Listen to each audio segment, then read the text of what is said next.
Ahora, decíamos que la ética es normativa. ¿Qué queremos decir con eso en el caso de los cristianos? ¿Qué queremos decir con eso?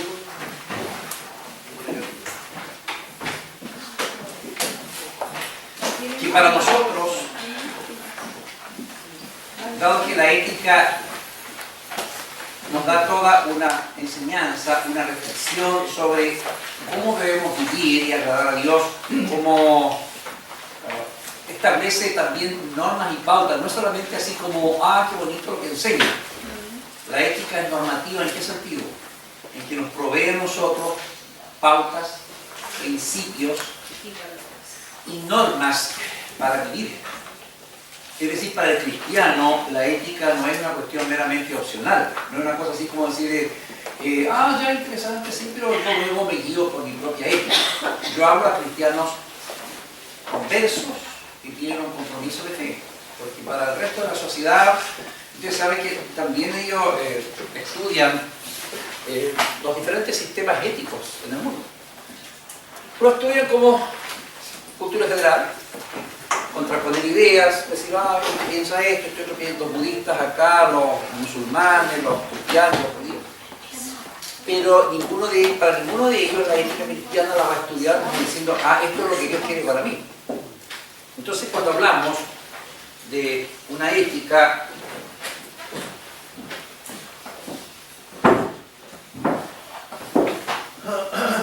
que es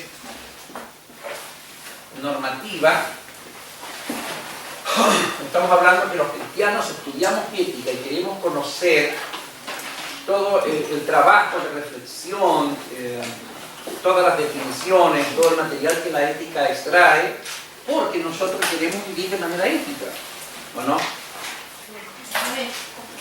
Una sola cosa, vamos. Entonces, este curso, podríamos nosotros decir, está aquí interesante lo que dice sobre la vida, qué interesante lo que dice este curso sobre la muerte, sobre el aborto, interesante, pero llega el momento en que yo tengo que enfrentarme a dilemas éticos.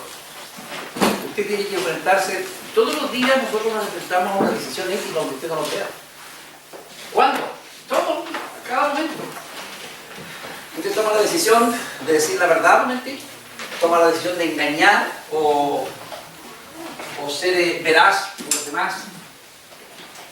Todos los días usted toma la decisión si ofende la dignidad de alguien o no. ¿Entiende? Entonces, diariamente nosotros nos vemos enfrentados a tomar una decisión. ¿Actúo éticamente?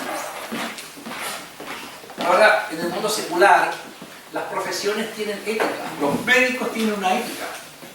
Los abogados, los jueces, los profesores, todos ellos les han enseñado la ética de su profesión.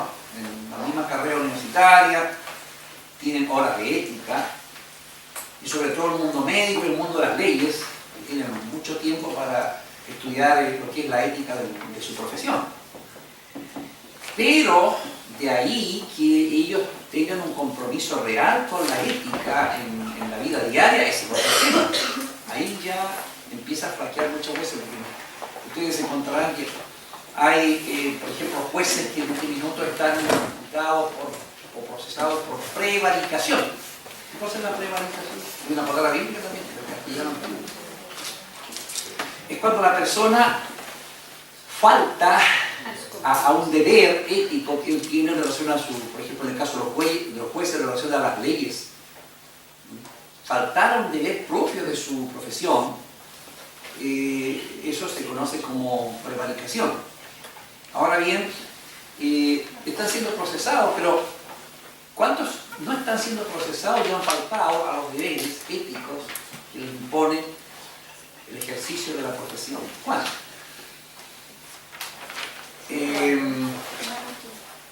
Nosotros los cristianos en la vida cotidiana tenemos que tener claro si lo que estamos haciendo va de acuerdo a la ética cristiana o no. Estamos viendo nosotros algunos grandes dilemas éticos que se nos plantean ya desde hace muchas décadas atrás, viene del siglo XX, que son decisiones que tienen que ver con la vida sobre todo. y estuvimos viendo el tema del aborto, ¿se acuerdan? Queríamos encarar el tema de la eutanasia. ¿Por qué? Porque ya hay proyectos de ley que están discutiéndose en relación a permitir la eutanasia para muy ciertos casos puntuales. Así dice. Pero lo mismo pasó con el aborto en muchos países. Se dijo, no, va a ser esta cosita nomás, pero no la va a agregar nada más. Hay algo que se llama el efecto cuña. A ver si lo conocen ustedes. Van a imaginar, ¿no es cierto?, que esto es un tronco.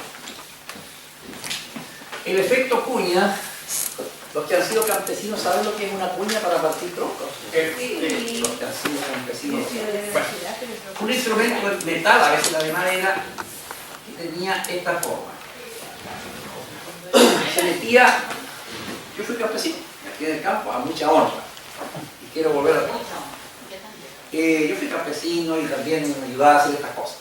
Se introducía la cuña, se hacía un corte con el hacha, se introducía la cuña, se le daba unos golpes y luego uno decía, pero papá, ¿podrá partir este tronco? Y le daban con un combo y golpe a golpe la cuña iba partiendo el tronco hasta que finalmente lo partía.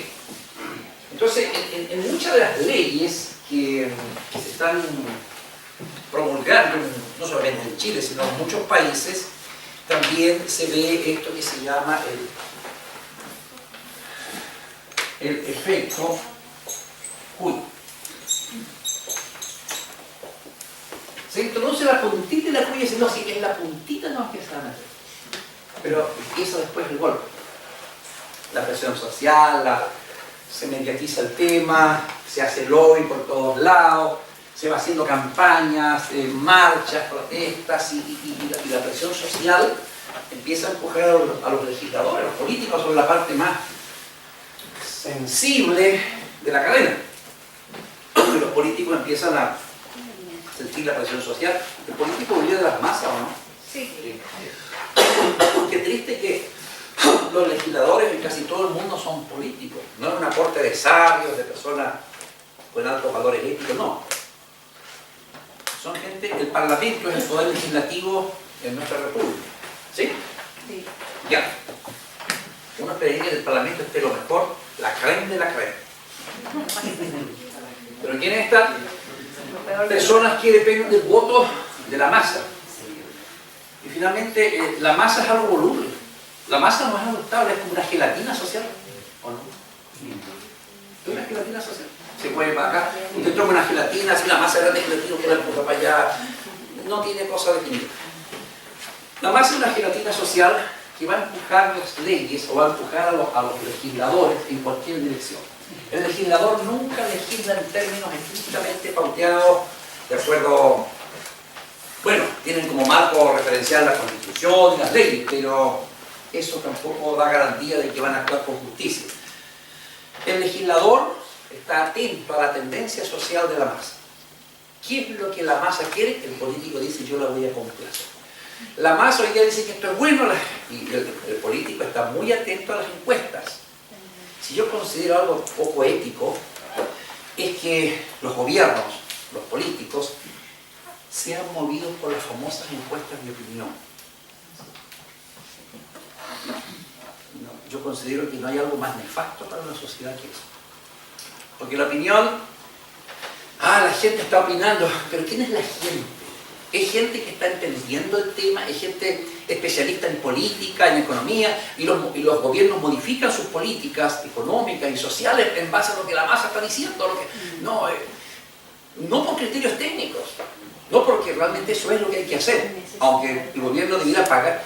Los políticos deben estar dispuestos a pagar el costo político de lo que significa buscar la verdad, buscar lo mejor para la sociedad, pero no se guían por ese criterio. Ellos quieren seguir en el poder, quieren votos, y el voto viene de la masa. Así que hay que estar atentos a que quede la masa, están atentos a las encuestas. La masa dice que la masa social se muestra inclinándose hacia el aborto, así que tenemos que nosotros darle el gusto y legislar en esa dirección. Entonces, en el efecto cuña se dice, para que el sector más conservador de la sociedad no se altere, para que aquellos que se dicen cristianos, por lo menos, y tienen ciertos principios, no se alteren, se les dice, no, si esto es una cosita puntual, nada más que vamos a introducir, no se preocupen, no se asusten. Pero nosotros sabemos el efecto. Se mete la puntita y luego la puña va presionando, presionando, presionando, presionando, hasta que parte el tronco social. Entonces, nosotros sabemos siempre cuando dicen, no, si va a ser el aborto, va a ser por una causa bien puntual. Y ya sabemos cuando anda Chile, y va a llegar un momento en que hay una lista así de causales de aborto. El divorcio. No, va a ser para un caso muy puntual nomás, se decía el discurso. Y después la lista de causales que justifican el divorcio es infinita. Lo mismo el tema de la eutanasia. Todavía no se ha legislado, ya hay proyectos legislativos. Ya hay... perdón.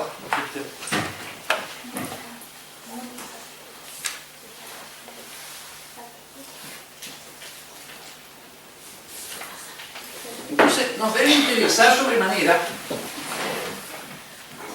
conocer qué dice la ética cristiana sobre estos temas, que ya vienen del siglo pasado, no son temas de hoy, pero siguen afectando el hoy y el futuro. En la página 229, veamos el capítulo 5, algunas definiciones.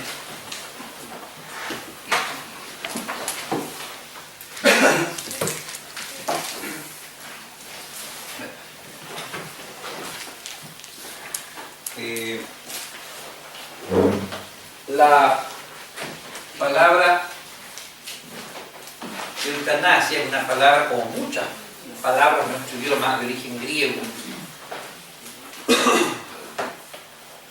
El griego está a la raíz de muchas de nuestras palabras que usamos en castellano, así como el latín, que en su gran mayoría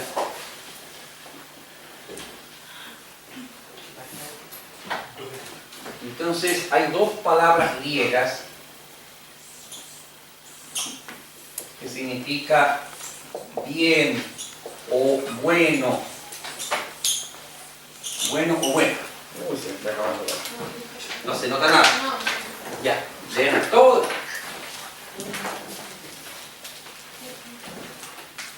La palabra eutanasia viene de una palabra compuesta de dos voces griegas. Eu, que significa, puede significar bien, puede significar bueno o buena. Y la palabra thanatos, otra palabra griega que se traduce muerte. Entonces literalmente significa la buena muerte o un bien morir. La idea es que la muerte en sí no es deseable ni buena, pero dicen los adherentes a esta corriente de la eutanasia, hay situaciones en donde hay que ayudar a la persona a morir con dignidad, en que hay que escuchar el clamor de las personas que no quieren más vivir y darles asistencia, proporcionar los medios para que puedan tener un buen morir. Esa es la cuestión de fondo. Aquí dice, como la gente vive más y más tiempo, y con el aumento de los costos médicos, esta cuestión es también lo económico fundamental, la cuestión económica es importante. Los gobiernos ya están sacando cuentas. Por una parte, los gobiernos tienen dos preocupaciones. La preocupación de pantalla, sí, nosotros estamos mejorando la calidad de vida de nuestros adultos mayores, estamos adecuando la sociedad para que nuestros adultos mayores vivan bien. Estamos dándole facilidades a los minusválidos, a todo esto. Pero en el fondo, los gobiernos del mundo están diciendo, chuta, esto significa un costo social económico altísimo. Esto está significando que ya hay una porrada de millones, ¿no es cierto?, que ellos los asusta. Por ejemplo, los gobiernos están muy asustados cuando la población empieza a envejecer. Y Chile está pareciéndose a los estándares europeos en eso no. Está teniendo una población cada vez más adulta, que vive más años, y la población joven Sería lindo eso, no hay problema, sería lindo tener viendo los viejitos por todos lados, pero que el Estado piense en términos económicos. Entonces, ¿cuánto significa mantener un adulto mayor? Mucho dinero. ¿Cuánto gasta en medicamentos, transporte gratis, porque tienen ciertas garantías los adultos mayores? ¿Cuánto significa bueno, en muchas cosas? Entonces, todo esto, igual que los minusválidos, esas personas que no pueden valerse por sí mismas, finalmente, la triste verdad es que para los gobiernos es una carga social. Y por eso es que la eutanasia se ha hecho muy popular, no es solamente por un sentimiento humanitario, decir, pobre gente que está sufriendo, no quiero que sufra, tengo compasión por ti, no. Hay una cuestión económica que es muerto. Todas estas cosas. Así que, ojo, dice, como la gente vive más y más tiempo, sumémosle el aumento de los costos médicos, entonces la presión para practicar la eutanasia como solución será cada vez más y más fuerte. ¿Qué debemos opinar los cristianos acerca de la eutanasia, del suicidio asistido de un médico o la famosa muerte con dignidad? Bueno, en el fondo esta cuestión, un bien morir, una buena muerte, es un simple eufemismo para hablar de que ayudamos a la persona que se suicide o que se autoelimine. Es un eufemismo. El mundo en que vivimos está lleno de eufemismos para tratar de maquillar o suavizar cosas crudas, cosas fuertes. Para todo tenemos eufemismo. En Chile somos los campeones del eufemismo. ¿Ustedes saben lo que es el eufemismo? Que suene bien. Que suene bien, bonito, para que no suene tan fuerte ni descarnado lo que se está diciendo. Es decir, este es un viejo, no, es un adulto mayor. Y después se dijo, no, es una persona de la tercera edad. Y después se dijo, no, pertenece del estrato de la edad dorada, ¿cierto? Pero uno dice, no, yo soy un viejo, el realista dice eso. Entonces, decimos nosotros, antes decíamos términos fuertes como es un homosexual, después no, es un gay, después, y así. Y hoy día para disfrazar o suavizar o maquillar estas cosas, estamos llenos de eufemismo. Y la eutanasia, sinceramente, es un eufemismo. En el fondo se trata de ayudar a una persona que termine su vida. Ayudarlo a morir, ¿no? Se sacan el callo, ¿no? Profesor, quisiera compartir una experiencia de hace 2 semanas atrás. Sí. En un colegio donde a unas clases, ¿no es cierto?, llegó el diputado Bernales. Él es liberal. Fue a un colegio de corte evangélico, a dar una charla. Mire, había una encargada de formación que también es cristiana, de su contexto, que quise declararse. ¿Y cómo lo invitaron a entonces? Justamente esa pregunta me hice yo y después al término de la charla fue la con el sostenedor, que es un pastor, y también con la directora, que tampoco es cristiana, en un colegio evangélico. Me llama la atención. Entonces, aquí voy yo, la práctica. Mientras este diputado daba la charla, me incomodó como hijo de Dios, no como evangélico, como hijo de Dios, y levanté la mano. Le dije, ¿saben, señor diputado, me presento? Profesor Andrés Asensio, de las asignaturas, le tengo una pregunta.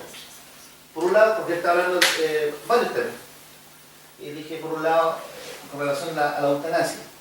El gobierno dice que invierte muchos recursos en los cuidados paliativos, ¿no es cierto?, en donde, por medio de los SAMUS y también el hospital base de diferentes regiones, hacen esfuerzos para mantener la vida. Yo estoy en esa postura igual. Pero por otro lado, ¿no es cierto?, está la eutanasia, sin embargo, como se sigue asistido, pero también como colegio evangélico. Aquí se habla de Dios y también creo yo en eso, yo soy evangélico, le dije, y además está dentro del mandamiento, no matar. Entonces la pregunta directa es a usted, frente a 400 chicos en esa media, ¿qué opina sobre la eutanasia? Para hacer corta la historia, estoy a favor de la eutanasia, dijo, porque nos fuimos precursores de este proyecto. Lección, hacer un colador cuando venga al colegio. ¿No es cierto? Lo mínimo pedirle los requisitos, al menos preguntarle de qué partido es. Yo ni siquiera sé de qué partido es, que no sé político. ¿Qué orientación ideológica tiene? Claro, o sea, un montón de controversia frente a esta postura, pero lo más fome de todo es que lanzó su opinión como líder político, como modelo hacia los jóvenes. Qué qué desprolijidad ahí en el personal que organiza esas cosas, ¿no? Claro que sí. O no sé, no quiero acusar de intencionalidad, prefiero decir que hay descuido, ¿no? Bueno, estamos acabados en el tema y no se extrañen de que esto acuérdense del efecto cuña de estas leyes. Eso va a ir, va a decir, no, el gobierno sale de un discurso y no se asuste, no se alarme, que esto es una cosita bien puntual, más casos pero muy extremos. Bueno, así partió en Holanda y en otros países, cuando, digamos, hagamos un seguimiento a esta ley, ¿no es cierto?, en 10 años más, ya la cuña bastante se ha metido en el trono. Profe, yo quiero hacer un comentario Sí. igual, que resulta de que hoy día es muy común en las municipalidades estos grupos de emprendimientos. Uno cree que solamente vamos a hablar de emprendimientos allí. Yo he participado como en 3 de esos talleres. Y resulta que en una ocasión hubo una terapeuta y que nos fue a hablar y hacernos cuestionamientos sobre la ley de género.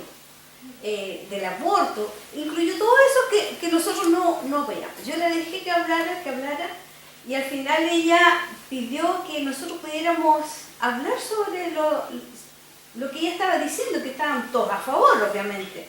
Entonces yo me paré y me fui adelante y le dije, yo no estoy de acuerdo con esto ni con esto. Ella lo escribió en la pizarra. Y ella me pregunta por qué. Yo dije, yo soy creyente en Dios, soy cristiana evangélica.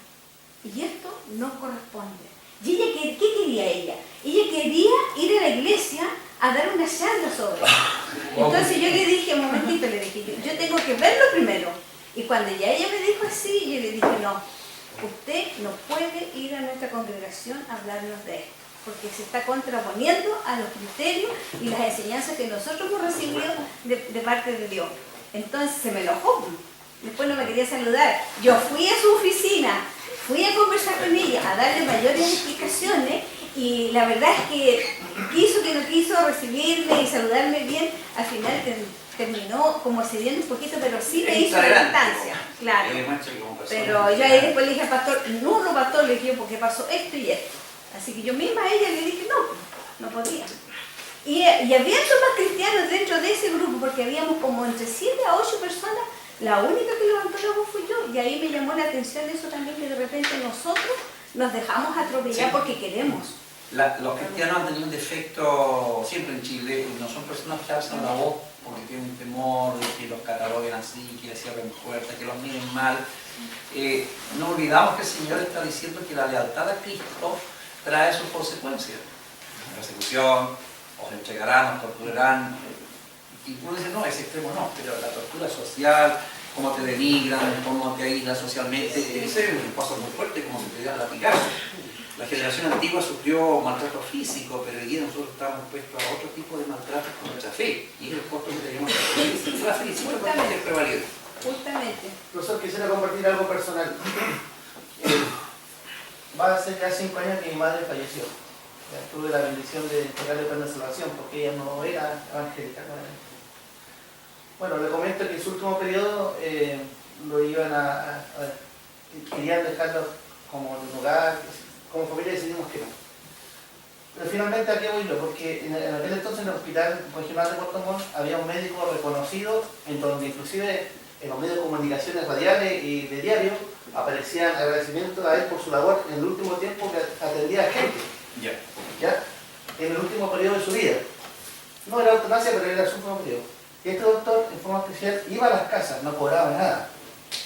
Entonces, incluso un día de esos trámites que uno hace al término de cuando ya la gente terminaba, en el caso de mi madre, ¿no es cierto?, terminar de cáncer, se acuerda conmigo. Habló con mi hermano, qué sé yo, algunos no son evangélicos, en el caso mío, mi hermano, y yo hablé con él, con el doctor. Entonces le comencé a preguntar algunas preguntas con relación a lo que es el evangelio, pero no directamente. Le pregunté con él qué pensaba él sobre la creación. Y él dijo, no, yo creo en la evolución. Entonces me dio un tip para decir que él no era cristiano, punto 1. Punto 2, ¿qué opinaba sobre la muerte? Y me dio su punto de vista en donde había las opciones, que él, o sea, tenía un conocimiento normal, como a nivel universitario, pero nada de eso en su corazón. Entonces yo le dije a mi hermano, ¿sabe qué? Yo prefiero que este hombre no venga. Si Dios se lo va a llegar, los médicos, pero yo quiero que este hombre no la asista. Yo no sé dónde, ¿por qué me dijeron, hermano? Lo voy a hacer breve. Yo no sé dónde lo quieren enviar, si al cielo o al infierno. Entonces, vete que tener cuidado, porque Sí, se ve sin duda. todo muy bien, todo gratis y no es así. Gracias. Gracias. Aquí hay una reflexión. Dice, la muerte con dignidad, entre comillas, se enfoca en establecer constitucionalmente el derecho de los humanos de morir de la manera que deseen. O sea, el ideal de todos estos movimientos es que todo esto finalmente tenga un apoyo constitucional. Y como es muy difícil estar cada vez modificando las constituciones, es una cosa complicada, porque no has visto en Chile cuánto cuesta modificar una constitución o un artículo, un simple artículo. Entonces, ¿qué hacen? Hay juristas expertos, así, pero mañosamente expertos, que empiezan a buscar los resquicios constitucionales donde finalmente pueda decir, no, esto no es anticonstitucional. Y de ahí entonces se pueden agarrar para formular leyes, porque no se pueden la ley es el marco, la constitución es el marco referencial más grande que tiene un país, y eso da fundamento a las leyes no deben contradecir la constitución. Entonces, cuando hay debates así de posturas opuestas, están aquellos que dicen, no, pues esto es anticonstitucional y lo demuestran por qué. Ahora, normalmente los que están a favor de todas estas leyes, ellos buscan resquicios.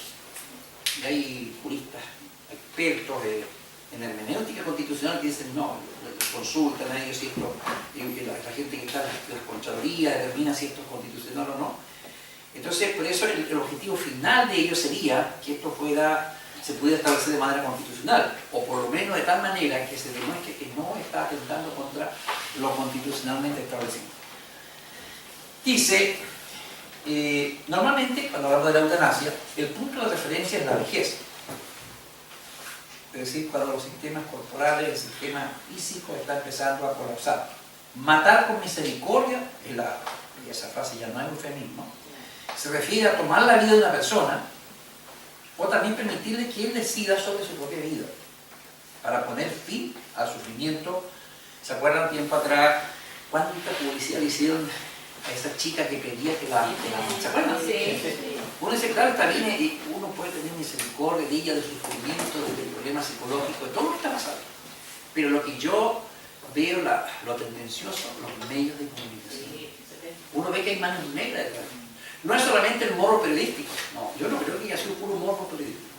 Yo creo que hay intereses que dijeron, mira, todos los noticieros, los periodistas se mueven en base a políticas que viene la empresa, y detrás de la empresa hay personas que determinan estas cosas, determina la línea editorial de un periódico, de una estación de televisión, etc. Y le han dicho ya, enfócate ahí, pero es que eso no, enfoca la cámara ahí. Ya 2 minutos, no, dale 10 minutos. Hay personas que están detrás dictando estas cosas. Entonces yo me extrañó que le dieron tanta cobertura por más de un día, y luego están las redes sociales, que es un instrumento medio de televisión también inmenso. Entonces, ¿qué hay detrás de esto? Hacían reportajes de sus sentimientos y todas estas cosas que es triste, muy triste lo que yo estaba viendo. Pero la cuestión de fondo era sensibilizar. Yo vi la intencionalidad de sensibilizar a la población, decir, tenemos que hacer algo. Entonces eso predispone a la gente, cuando llega el momento de apoyar estos proyectos, de que ellos presionen a los diputados, a los senadores, para que voten en pro de estos proyectos de eutanasia. Claro, y está lo que usted dice de eufemismo, que en realidad muestran las cosas como les conviene, y por eso que, bueno, en mi caso personal yo no veo los medios de comunicación, no tanto tampoco, porque sé que están abocados realmente a sus ideologías y que tratan de mostrar la cobertura que les conviene. Sí. Y en este caso, por ejemplo, realmente si uno quisiera decir tal cual lo que es un suicidio. Ese es el eufemismo. Es un suicidio. No que porque tratan de convencer a la persona de que las condiciones no son favorables, de que a lo mejor va a fallecer no sé, con dolor o con muchas cosas, y eso no lo sabe ni siquiera el doctor.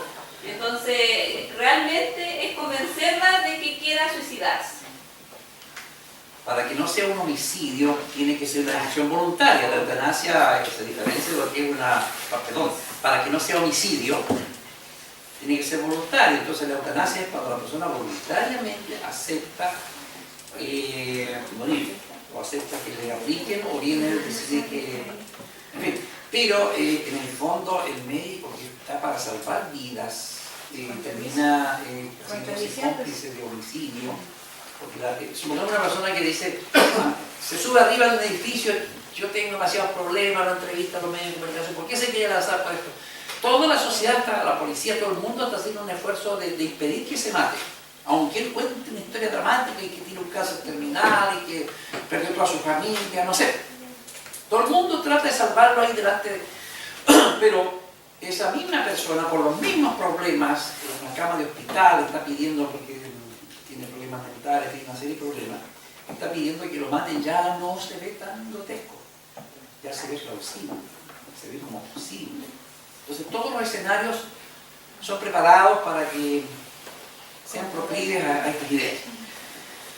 Y veamos aquí, quiero que subrayen, se menciona varios tipos o métodos de eutanasia. Está, por lo que subrayen, la eutanasia es voluntaria o involuntaria. Esa es la primera categoría.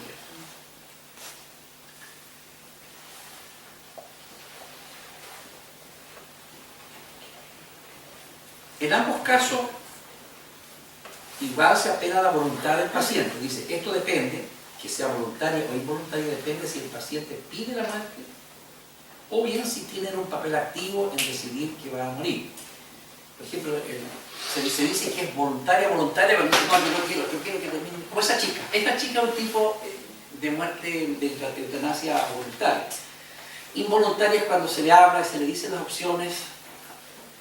Él pide qué opciones tiene para y ahí le dan, los países que practican la eutanasia le recomiendan. Eso no está reconocido, pero los médicos que lo han hecho y que después se han arrepentido dicen, nosotros éramos empujados a inducirle la eutanasia. Ellos no podían practicarle sin que lo supieran, ¿sí? Porque sería homicidio. Pero dice, hacíamos un trabajo con psicólogos y personas que lo aconsejaban, los mismos médicos, de que lo mejor era la muerte con dignidad sin sufrimiento. Entonces dice, nosotros estábamos induciendo los suicidios. Y lo han dicho médicos que después se retractaron, se tuvieron problemas de conciencia, porque tenían un trasfondo cristiano. Entonces, ya es involuntaria cuando la idea no surgió de él, sino que vino por inducción.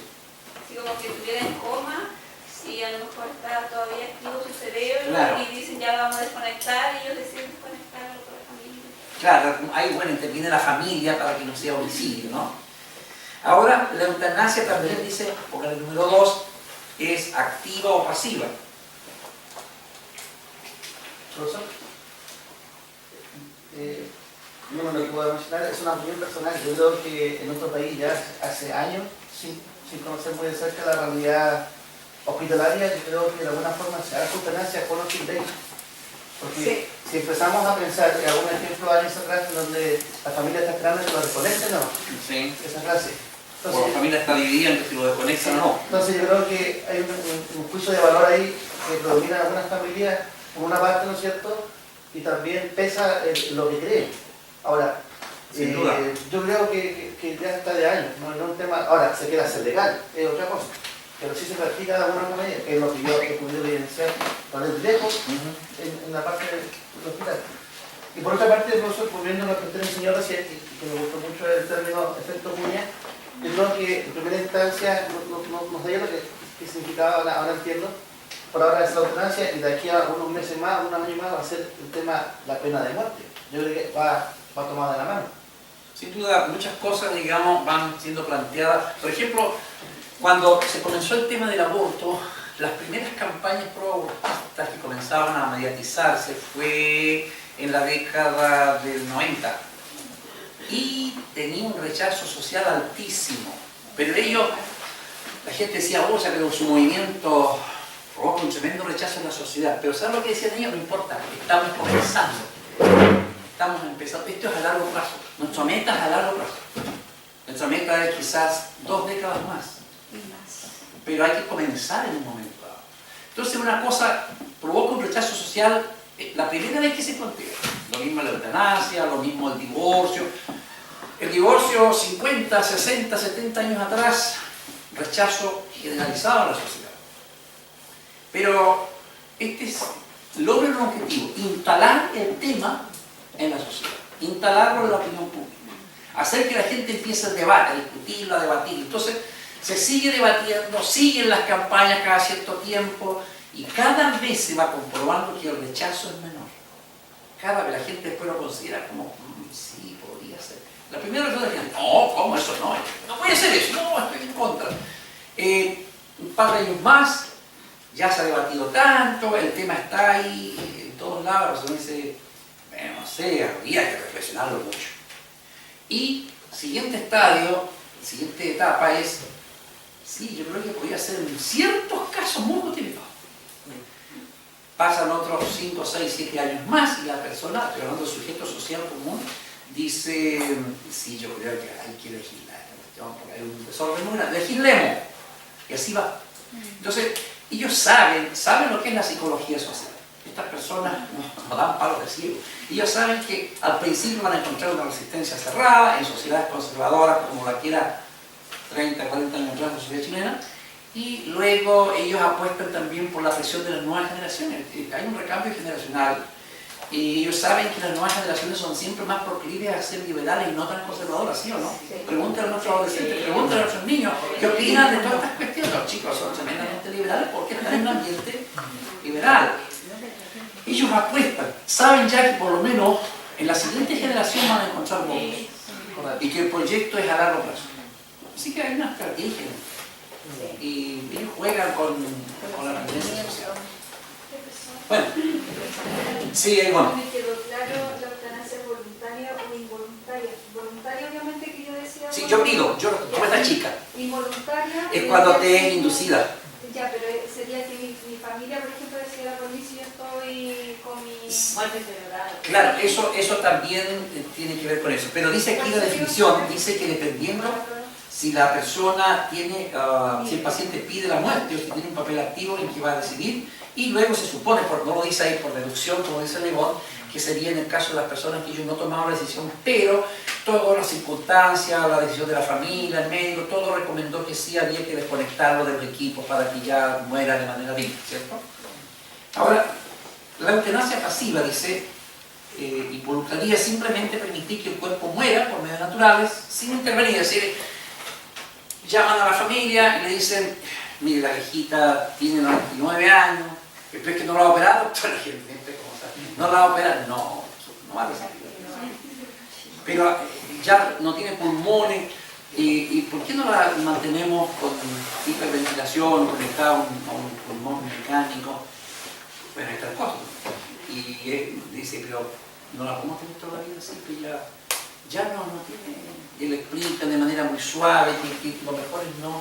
Y la familia empieza el debate y al final se convencen de que no tiene sentido la abuelita ya tenerla conectada a equipo.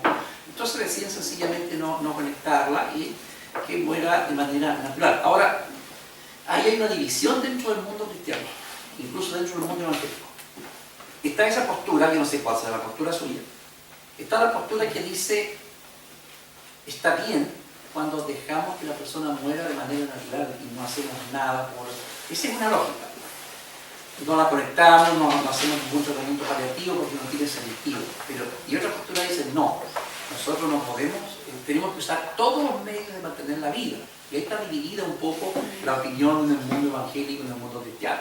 Algunos dicen, no, hay que hacer todos los medios artificiales, naturales, pero tenemos que procurar que la vida se mantenga. Y luego están aquí y dicen, no, hay que dejar que el proceso natural se consume nada más con la muerte. Así que hay una división, ¿no? Ahí usted no sé qué pensará. A ver, ¿qué piensan ustedes? En mi caso pasó un caso de la semana pasada, falleció mi tío. Él tenía, bueno, el vestido de mi esposo, él tenía se dializaba todos los días, ya tenía por dónde ya hacerle la diálisis, tenía un cáncer ramificado, tenía ya el colon ya estaba totalmente dañado, solamente lo que funcionaba estaba funcionando su cerebro solamente, y todo el cuerpo ya no había nada, porque lo operaron, mi suegro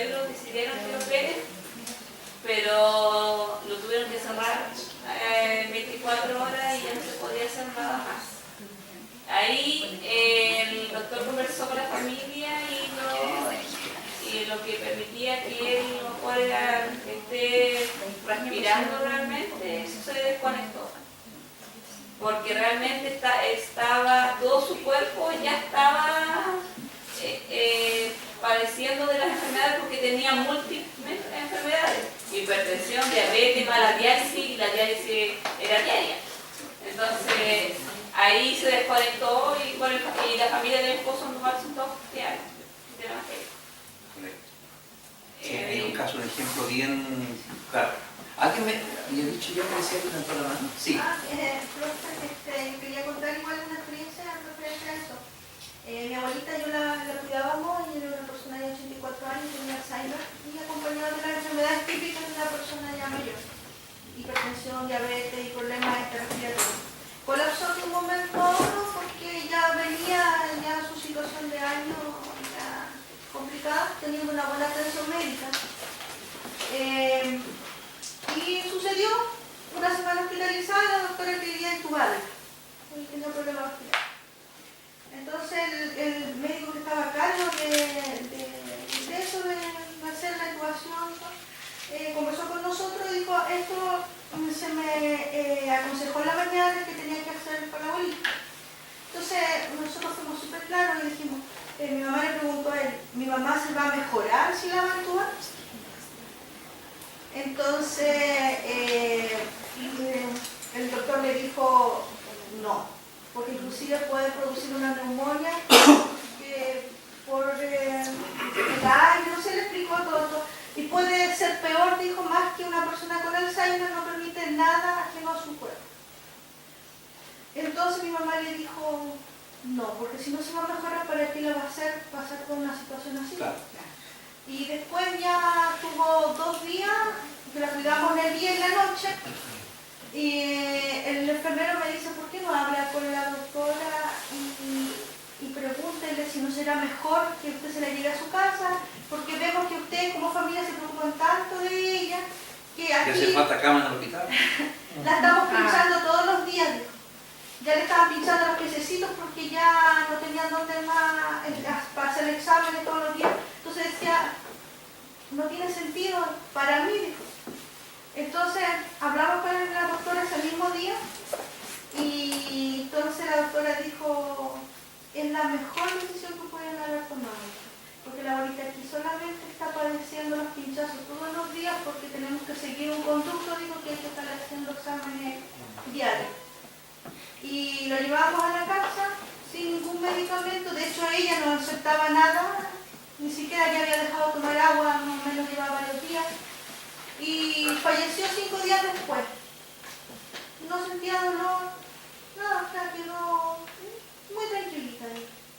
Sí, hay casos ahí que como que la muerte es obvia, pero también hay la parte débil en todo esto ahí, este dilema que estamos tratando de que el médico decida, dice no va a poder vivir o sencillamente no vale la pena el esfuerzo paliativo que hagamos, el tratamiento, en fin, esa es la parte delgada de todo, la parte más delgada del hilo, porque hay un criterio subjetivo, no es estrictamente científico, porque hemos visto que las predicciones médicas de que sí se va a morir a corto plazo muchas veces han fallado y la persona lleva años viviendo, entonces esa es una parte débil y que es bastante subjetiva, porque uno dice, bueno, el médico está usando un criterio científico, eso es relativo, hay cosas que tienen que ver con las predicciones o las expectativas de vida. No, la ciencia no es exacta en eso, y el mejor médico puede equivocarse, entonces ahí está una parte débil. Pide una mano por acá. Sí, profesor, bueno, en relación a lo que usted plantea en cuanto a lo que es la muerte, digamos, en el caso mío, bien lo mencionaba recién, mi madre, llegó un momento, años atrás, 2 años antes que sucediera el desenlace final, estábamos también en la identidad, si se operaba o no se operaba. El médico, 2 médicos nos dijeron, sabe que no tiene sentido. Dejamos la mano de Dios, acordamos que en el Génesis capítulo 1 habla de que Dios es quien da la vida, la creación. Incluso habla ahí, dice, más adelante dice multiplíquese. Incluso habla de la bendición para el hombre. Entonces, nos dejamos a los médicos, lo operaron, nos quedó bien, eso sí. Pero sabe que duró 12 años. 12. Y 2 médicos y han descartado esa posibilidad. Y lo mejor de todo esto es que nosotros intentamos humanamente hacer todo lo posible. Yo creo que eso es uno de los principios cristianos, el hacer todo el esfuerzo humanamente posible por la actitud paliativa, porque la persona termine sus días de la mejor manera asistida posible. Y a veces estas políticas o estas ideas como que desalientan un poco, no rápidamente ya que no le hagamos nada más, porque ya tiene 90 años y es como volver, mejor que viva otra persona joven con los mismos recursos que se han invertido. Y esa lógica empuja a veces a la familia a decir, ¿qué vamos a hacer por la viejita? Dijimos, a la buena de Dios nomás. Luis. Sí, bueno, hay varios que contar experiencias en tomar una decisión. Nosotros vivimos con mi madre una situación en la que mi papá se enfermó, duró muy poco tiempo.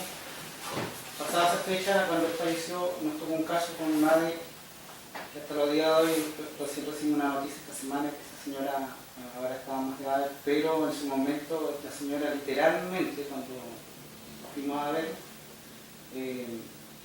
ya la habían desahuciado completo, los médicos habían dado el mismo diagnóstico, y los hijos ya habían comprado la urna o estaban esperando esa noche para que falleciera. Tenían ya la sepultura lista, porque falleciendo al otro día la iban a sepultar. Con el dolor en el corazón de mi mamá, me acuerdo que fuimos los dos y ella oró, y esa anciana murió todo este tiempo. Vivió. Claro, ahí yo... ¿Cuántos años? Claro. Muchos años. Muchos años falleció mi papá y ella seguía viviendo. Entonces, claro, con el dolor en el corazón de la pérdida de nuestro padre. Entonces, de mi padre y mi madre, bueno, mi padre acompañándolo en ese dolor. En la práctica, quizás uno ve estos temas, que quizás esas personas no eran cristianas, para empezar, pero algo nos llevó a que buscaran a alguien que fuera orar. ¿Entiendes? Fue como su último recurso. Y el tema es que debería haber algo, o alguien le habló algo, que Dios hacía algo, a un milagro, se agarraron al último que tenían, que era eso. O por último, por decirle ya que su mamá o su abuelita, en el caso nietos que querían que ella por lo menos se vaya tranquila. ¿Entiendes? Sí, correcto. Entonces, ellos ya están de acuerdo que su mamá quería ir, su abuela igual, pero nunca contaron que quedaron con todo. Sin duda, gracias Luis. Aquí en la página 231 vamos a reflexionar un poco sobre el significado cristiano de la muerte y de la vida. Por ejemplo, algunos cristianos dicen, no, es que la muerte siempre es mala porque la muerte es consecuencia del pecado, y hasta ahí queda toda la reflexión sobre la muerte. Es cierto, la muerte vino por causa del pecado, pero la muerte, el enfoque cristiano sobre la muerte cambia después de la obra de Cristo. ¿Por qué? Aquí nos menciona, entre otras cosas, que Cristo vence la muerte y ya la muerte pierde el terror que tenía antes, sigue siendo consecuencia del pecado, pero Cristo conquista, dice, ya que Jesús conquistó, en la página 231, en el segundo párrafo, ya que Jesús conquistó la muerte en su resurrección, el creyente no necesita temer la muerte. Aunque una persona puede morir físicamente, esto no es permanente porque está la promesa de la resurrección. Nosotros los cristianos miramos la muerte en términos de la resurrección, y eso le da sentido. Pablo dice a los Corintios, olvida la muerte en victoria, 1 Corintios 15, 54, 55. ¿Dónde está muerte tu aguijón? ¿Dónde está sepulcro tu victoria? Ante la posibilidad de la muerte, el creyente en Cristo debiera enfrentarse a la muerte con un dilema. El dilema que plantea Pablo en su carta a los Filipenses, ahí Filipenses 1, 21 al 24, por ahí todo ese párrafo. Él dice, mire cómo enfrenta la vida y la muerte. Mire el concepto cristiano maduro que tenía Pablo de la vida y la muerte. Para mí, el vivir es Cristo y el morirme es una desgracia. ¿Así es? Están atentos, el morir es ganancia. ¿Por qué? Porque la muerte significa para él partir, y no un simple eufemismo. Uno dice que los evangélicos están llenos de eufemismos, de dormir en el Señor, de partir. Es más que un eufemismo, refleja la esperanza, refleja la fe, es el lenguaje de la fe. Partir y estar con Cristo, descansar, volar, estar con el Señor, no son simples eufemismos para maquillar el concepto de la muerte, sino son vistos a la luz de lo que Cristo hizo frente a la muerte y lo que significa para nosotros estar con Cristo. Entonces el dilema es, quiero partir con Cristo, pero a veces puede significar eso un poco egoísta, decir, quiero terminar tanto sufrimiento, no quiero sufrir, no quiero más, quiero descansar con el Señor. O puede ser también decir, bueno, yo quiero ver al Señor, en fin. Pero también Pablo expresa este dilema cuando dice, más dice, no sé, estoy puesto en estrecho, es una expresión media que no se entiende mucho, pero es como, por decir así, estoy entre la espada y la pared. ¿Entienden? Un chilenismo, o sea, un término más popular, es eso, estoy entre la espada y la pared. Por una parte dice, algo de mí quiere partir y estar con Cristo, lo cual es muchísimo mejor. Dice, pero por otra parte, veo que vivir en la carne y quedarme es beneficioso para la obra. Entonces dice, yo no sé qué escoger. Ese es el dilema. Filipenses 1, desde el 21 al 24 o 25. Dice, de ambas cosas estoy puesto en estrecho. ¿Qué significa esa expresión? ¿Cómo la podríamos...? Estoy entre la espada y la pared. Estoy puesto en un dilema. Dice, por una parte tengo deseo de partir y estar con Cristo, lo cual es muchísimo mejor, pero por otra parte, quedar en la carne veo que es más necesario por causa de vosotros. Y pensando de esta manera, dice, sé que quedaré, que todavía permaneceré con todos vosotros para vuestro provecho y gozo en la fe. Entonces ahí ya él expresa, no se entera así como diciendo, pobre hombre, ya está cansado de vivir, quiere morirse. No, ese es su dilema. Cuando él expresa y dice que el partir, estar con Cristo, es muchísimo mejor para un alma, pero el quedarse en la carne, Pablo dice a los Corintios que cuando estamos en la carne estamos ausentes al Señor. Cuando dejamos de estar en la carne, morimos, estamos presentes al Señor. ¿De acuerdo? ¿Sí? Algunos me dicen, ¿dónde sale eso? ¿Sale en la Biblia? Sale en el Corán. Entonces él dice, quedarme en el cuerpo es provechoso ya no para él, porque él no está pensando ahora, él dice aquí, mire, esto es lo conveniente para mí, está bien. Esto es lo personal, lo mío. Para mí es mejor, pero ahora estoy pensando en los demás. Y es ahí cuando cobra sentido lo que nosotros los cristianos enseñamos respecto al servicio. Esto tiene que ver con el servir. Servir al cuerpo de Cristo. Servir a los hermanos, al prójimo. Él se queda para servir al cuerpo, la iglesia, los hermanos. Está pensando en ello.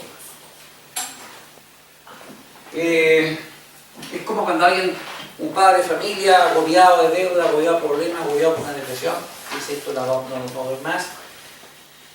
Y supongamos que le dice, me voy a suicidar, me voy a autonomía.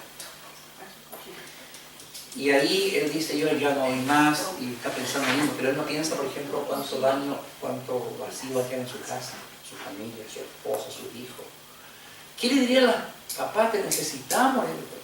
No es lo mismo que tú no estés en la casa o que fuera la mamá. Todos dicen, no es lo mismo, te queremos aquí. Pero él está pensando en términos de su necesidad personal, de forma egoísta, autoeliminarse. No piensa si eso es lo mejor para los demás. Pablo está pensando, sí, para mí lo mejor sería esto. Pero veo que también es mejor que me quiere. Aunque tenga ganas de partir y estar con Cristo, debo quedarme por causa de la obra. ¿Sí?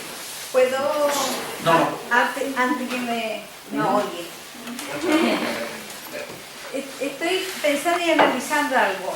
¿No será contradictorio en nosotros los creyentes en aceptar todo lo que son los tratamientos paliativos a un paciente que ya está con sus últimos días, podríamos decirlo así?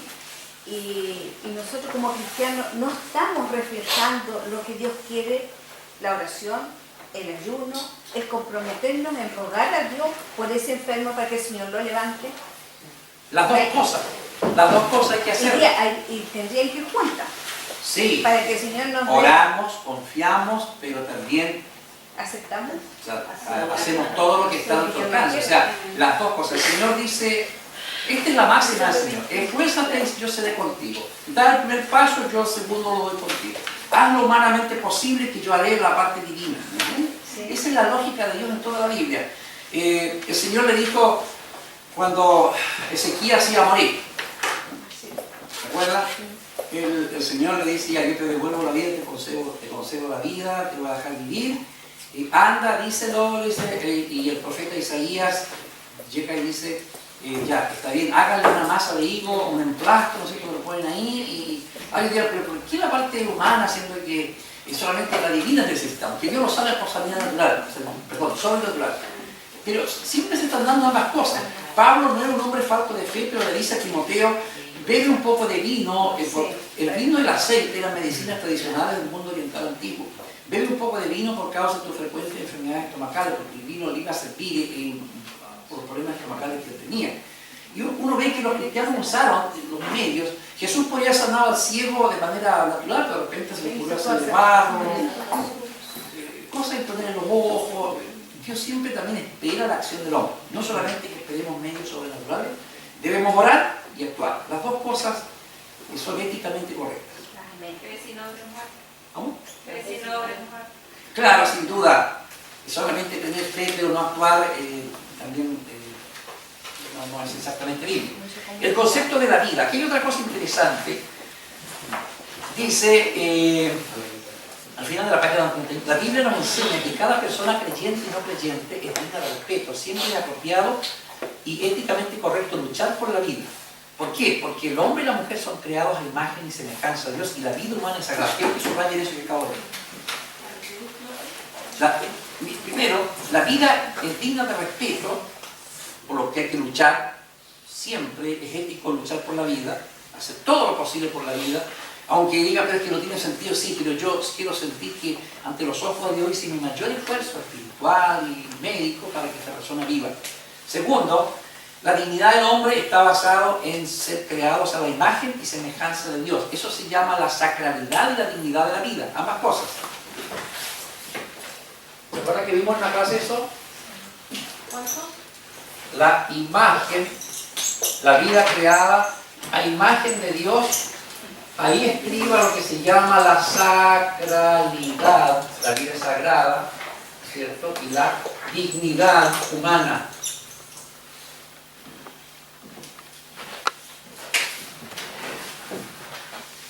Ahora, la página siguiente arriba, la Biblia afirma, esto subrayenlo, el valor intrínseco de cada ser humano, sin importar su edad o su condición. En una palabra, este es el enfoque de vida cristiano.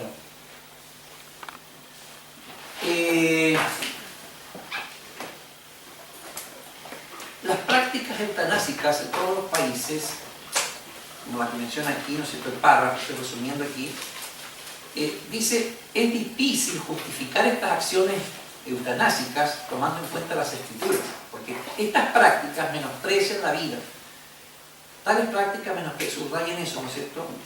Tratan al ser humano como si tuviera poco valor o dignidad. En resumen, permitir la eutanasia en forma tan generalizada es crear una cultura de la muerte. Está ahí subrayen eso.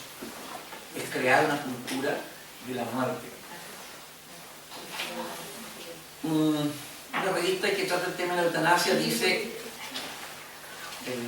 el entrevista dice, por consiguiente, desde una consideración cristiana de la vida y la muerte, queremos defender toda actuación que respete el sentido de la vida y la muerte, en la existencia humana. Porque, pregunto, ¿quién puede establecer si la existencia de un enfermo incurable o en su fase terminal tiene sentido o no?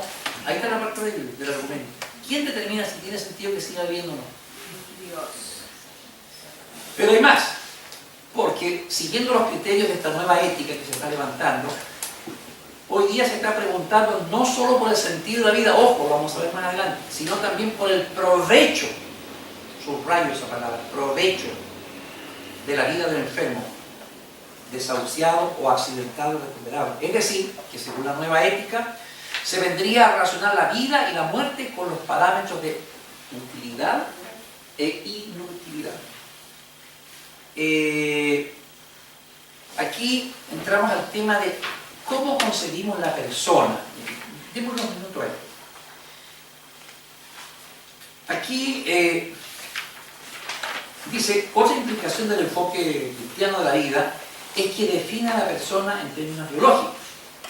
El ser humano es una persona cuya vida comienza a ser concebida y no después que nace. Porque ustedes están discutiendo en qué momento es persona. Y esa es una cuestión, no sé cómo definirlo, ¿no? No se define persona según el coeficiente intelectual o el sentido del futuro o capacidad de relacionarse con los seres humanos. El punto es que Dios crea la vida, define su comienzo en la concepción y sostiene la vida y Él le pone término. Ese es el punto de vista cristiano. Los humanos que creemos su palabra tendremos este mismo enfoque y siempre lucharemos por la vida. Terminar la vida de una manera premeditada, como lo hace aquí menciona un médico, o como se hace con el suicidio asistido, viola el enfoque bíblico que otorga mucho valor a la vida. Nosotros aquí está otro concepto que nosotros tenemos que tener siempre bien claro, es el tema de la soberanía de Dios sobre la vida. Y estamos anotando varios puntos. El punto de la dignidad, la sacralidad de la vida y este concepto. La soberanía de Dios sobre la vida. Es decir, finalmente es Dios quien nos da la vida y el único que tiene el derecho moral de tomarla.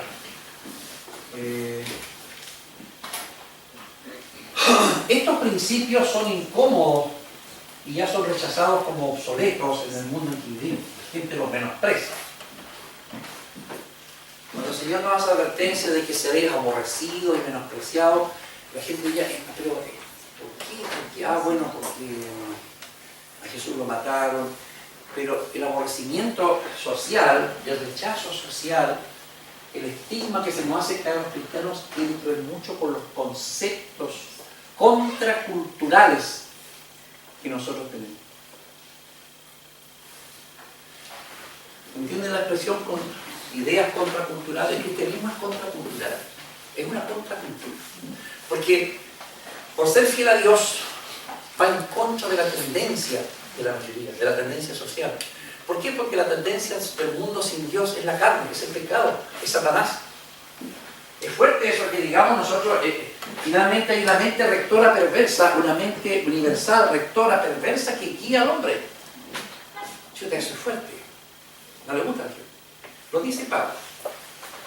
Efesios 2 dice, Él os dio vida, es un texto conocido, cuando vosotros estabais muertos en vuestros delitos y pecados, siguiendo, y menciona dos corrientes, siguiendo la corriente de este mundo, o sea, no, una corriente, la corriente social, y luego dice, conforme a los dictados del príncipe de la potestad del aire, el espíritu que siempre actúa en los hijos de desobediencia, los que no obedecen al Evangelio. Entonces, está el espíritu de la potestad del aire, que es una mente rectora perversa, maligna, que mueve la sociedad. La corriente del mundo no se mueve sola, se mueve por los vientos de este ente maligno del cual fuimos liberados. Entonces la sociedad va, y nosotros cristianos vamos según el deseo y los vientos de Dios. Entonces, ¿qué pasa? Vamos en sentido opuesto. Y nosotros sí, literalmente, si queremos ser las fieles a Dios, siempre vamos a nadar en contra de la corriente. Y ahí viene el menosprecio social. Porque los anticuados, y a nosotros en la carne no nos gusta que nos digan que somos anticuados, anacrónicos. O si ahora les gusta a ustedes. No, bueno, nos gusta la carne, se duele. Pero es el precio de la fidelidad a Cristo. ¿Cómo pues la amiga que está en un grupo de amigas y tú expresas tu opinión cristiana? Dice, no, mejor me callo porque van a hacer escarnio social conmigo. ¿Cómo pues chica esa idea. Tú que tienes estudios universitarios a esta altura de la vida, no puede ser. Es como, me siento defraudado que sea mi amiga. Dígame si a la mujer no le pesa. La mujer moderna. Incluso en el mismo Facebook, uno lleva viendo cuántos están eliminados. Sí, porque opina cosas que no le gustan. Porque uno va subiendo versículos o porque va colocando algo que no le gusta a los demás. Sí, te elimina. Y claro, yo antes tenía cierta cantidad y ahora tengo menos. Y yo dije, bueno. Cuando te expresas tu opinión, la masa social se viene como una bandada de abejas, de chaquetas amarillas. Dice, no, mejor no opino nada. Le quedo allá. Y le dejo la opinión acá. Sí, para entrar a este debate, se vienen todos como sí. Bueno, ese es el precio de cuando nosotros, por eso ser fiel a Cristo en este tiempo es tan valiente como los cristianos que tenían que ser echados a la fiera o quemados. Solamente que ahora físicamente no somos atacados, pero somos atacados en otras esferas tan dolorosas como la física. Sentirse que uno es marginado, sentirse que pertenece a una minoría, es un precio muy grande que a veces los cristianos no están dispuestos a pagar. Y dicen, prefiero opinar como la mayoría, porque ahí estoy, no estoy bien con todo, y aparezco como una persona moderna. A mí me pasó algo, yo trabajaba en Curranque, 4 años en Curranque, y tuve que salirme de mi trabajo porque iba en contra de la corriente. Todos estaban difamando y hacían mentiras, y yo siempre estaba al margen. Pero me trataban de incluir en cosas que eran mentiras, y al final me estaba enfermando psicológicamente porque trabajaba yo en 3 jornadas y no me reconocían nada. 4 años trabajando hasta que reventé realmente y tuve que renunciar a mi trabajo, pero la difamación seguía. Pero como dice que el que hace justicia es el Señor, realmente yo no tuve que hacer al final nada, y al final nada queda cubierto, todo sale a la luz. Así que al Te final confío en el Señor. el que nos defiende es el Señor. Él es mi justicia. Salmo 37, confía en Jehová, espera en Él. Él exhibirá tu justicia como la luz del mediodía. Finalmente hay un Dios que... Bueno, alumnos, quedamos haciendo este tema, vamos a tener que agotarlo para esta próxima clase.